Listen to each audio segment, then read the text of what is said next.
Ano este de evocações essenciais para o valor supremo em democracia, os direitos fundamentais.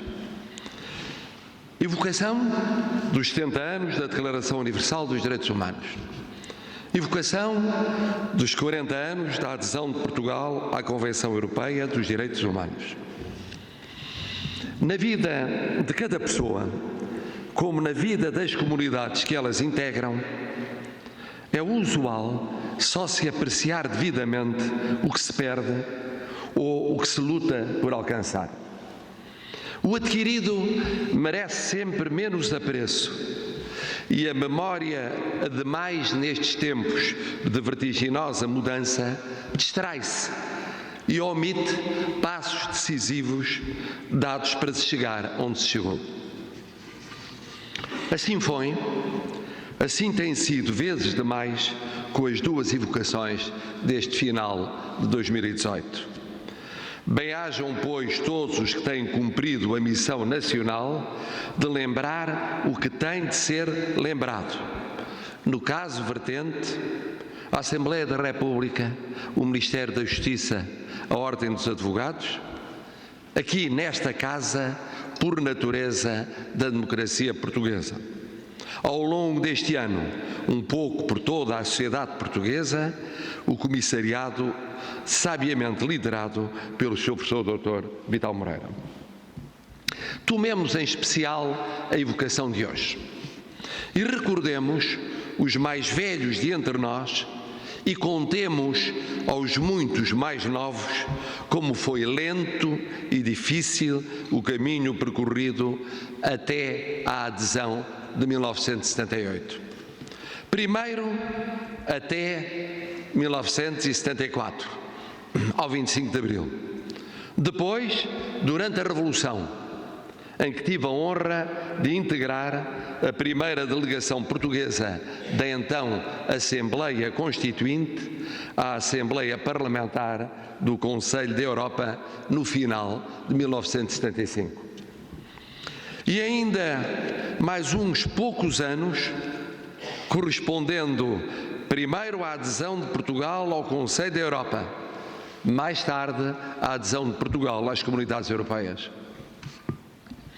Em democracia, o percurso foi rápido e simples e cabalmente concluído com a supressão das reservas iniciais após revisão constitucional.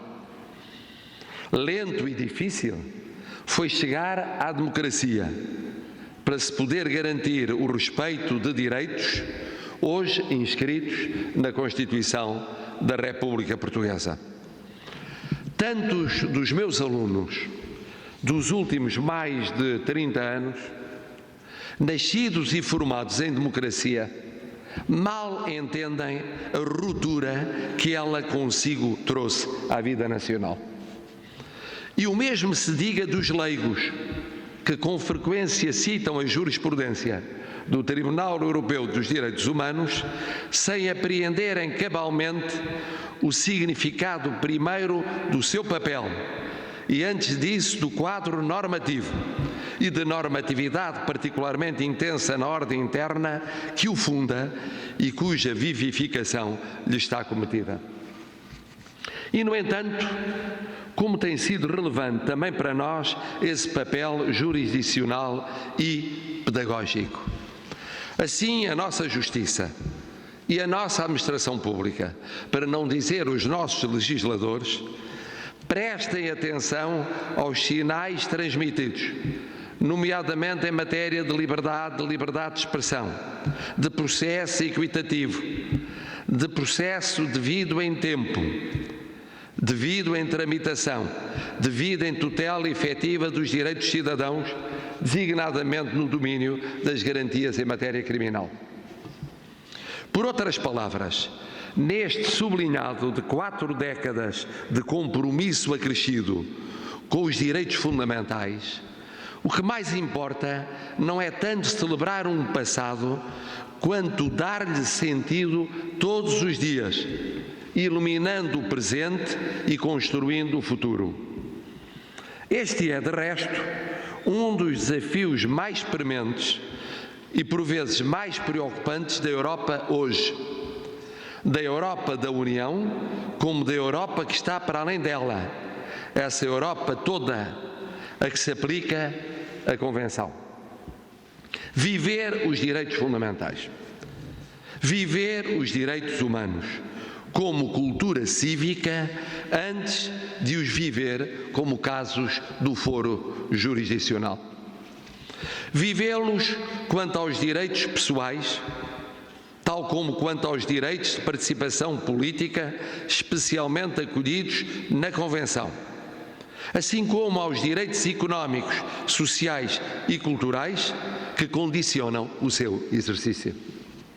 E, sobretudo, vivê-los como princípio retor de existência individual e coletiva, não deixando alastrar como manchas de óleo as intolerâncias, os manicaísmos, as exclusões, as xenofobias, os chauvinismos, os racismos, as discriminações injustas. E, para tanto, prevenindo, evitando, enfrentando as causas da fragilização dos destinatários de tais mensagens. E opondo-lhes, pela positiva, uma vivência e um discurso de liberdade, de democracia, de pluralismo, de diferença. Mas não um discurso sem vivência, antes esta permanentemente acompanhando aquele. Repito o que tenho afirmado noutros ensejos, designadamente a 25 de Abril, na Assembleia da República. As batalhas de ideias ganham-se ou perdem-se batalhando, e não com decisões ou subtilezas de secretaria, ou injunções de barreiras. É mais penoso batalhar do que tentar poupar o combate? É mais custoso debater a substância do que utilizar a forma? É mais cansativo fazer pedagogia quanto ao tido por adquirido do que invocá-lo mecanicamente? É, sem dúvida. Mas é por aí que devemos ir. Todos nós, cidadãos, que não esquecemos o sucedido há quase um século. Todos nós que, nomeadamente, recordamos aqueles 9 e 10 de novembro de 1938, há precisamente 80 anos, em que 7.500 lojas judaicas viram os seus vidros partidos. 267 sinagogas foram destruídas. 1919 incendiadas. Numa noite de cristal, assim a chamaram os seus autores, prenúncio de outras longuíssimas e terríveis noites que haveriam de dilacerar a Europa. Todos nós que sabemos como foi complexo viver esse período e depois da Segunda Guerra refazer ordenamentos constitucionais europeus e ordenamentos internacionais para abraçarem o império da justiça, dos direitos inalienáveis, da liberdade, da democracia, condições essenciais para a segurança e para a paz entre pessoas e comunidades. Todos nós que aprendemos que garantir direitos supõe crescimento, emprego, justiça social, capacidade dos sistemas políticos, credibilidade das instituições, cultura cívica democrática. 40 anos envolvidos, saudamos a entrada de Portugal no universo dos que aspiravam ao Estado de Direito Democrático. Mas tomemos, sobretudo, nas nossas mãos a tarefa ingente de dar à Convenção a que aderimos e aos ideais que abraçamos um sentido renovado e renovador de futuro. A pensar nos portugueses, que o mesmo é dizer a pensar em Portugal. A pensar nos europeus e no dever estrito da Europa continuar a ser e a querer sê-lo permanentemente um exemplo de afirmação de democracia e paz.